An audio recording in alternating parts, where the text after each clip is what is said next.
Drawing Conclusions is a drawing game for 4 to 10 players, ages 12 and up, that takes about 5 minutes to play per player. The game components are 10 crayons, a bunch of paper to draw on, a standard deck of 52 playing cards, a deck of prompt cards, and one 30-second sand timer. To set up the game, give each player a crayon and divide the players into 2 teams. If there are an odd number of players, one team will have one more player than the other. In Drawing Conclusions, players create drawings to try to get their teammates to guess words that they've secretly been assigned. After players finish drawing, each team gets one chance to guess each player's drawing.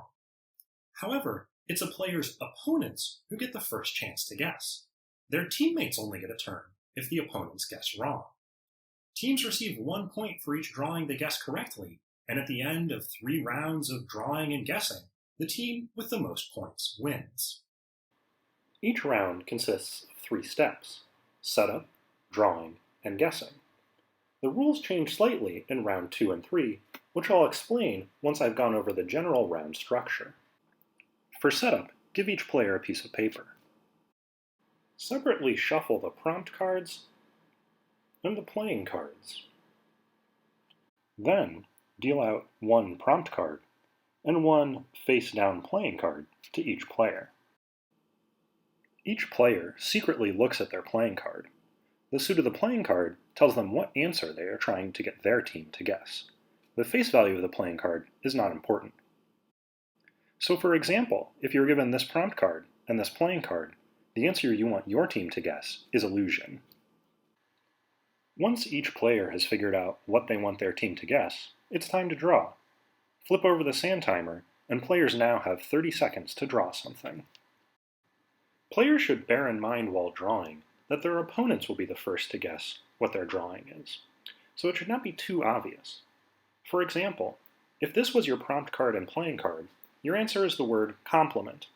If you draw something that is obviously complement, your opponents might identify it easily and guess it correctly, scoring a point and denying your team a chance to score.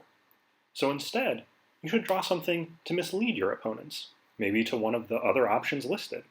But you still want your team to be able to figure out the answer if your opponents guess wrong. There are a few rules players must follow while drawing.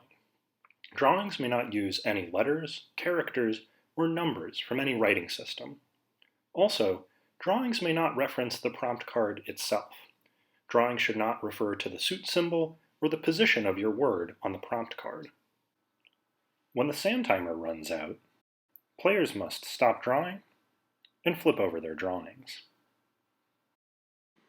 Now it's time to guess the drawings. Randomly choose a player to begin. They will reveal their drawing and place their prompt card next to it. The 2 teams can freely discuss the drawing being guessed, but a player cannot talk while their drawing is being guessed. First, the opposing team of the drawer gets 1 chance to guess what the drawing represents. If they guess correctly, they receive 1 point, and the guessing moves on to the next drawer, with teams taking turns revealing drawings. If the opposing team guesses wrong, then the drawer's team gets 1 chance to guess what the drawing represents. If they guess correctly, they receive 1 point. Regardless of if their guess was correct, the guessing moves on to the next drawer, again with teams alternating who reveals a drawing. Once each player has had their drawing guessed, the round ends. There are now 2 more rounds of drawing and guessing with slightly different rules.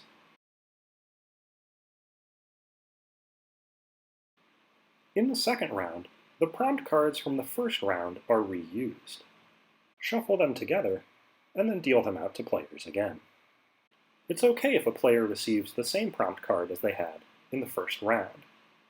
In addition to a prompt card, players should be dealt a piece of paper and a face-down playing card as in the first round.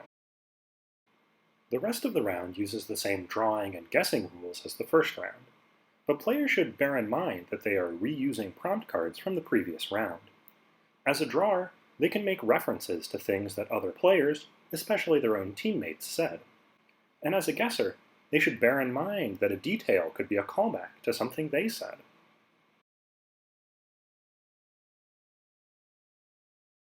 In the third round, collect the drawings from the previous rounds. shuffle them together, and deal out one to each player. Players must now draw on top of the previously made drawings.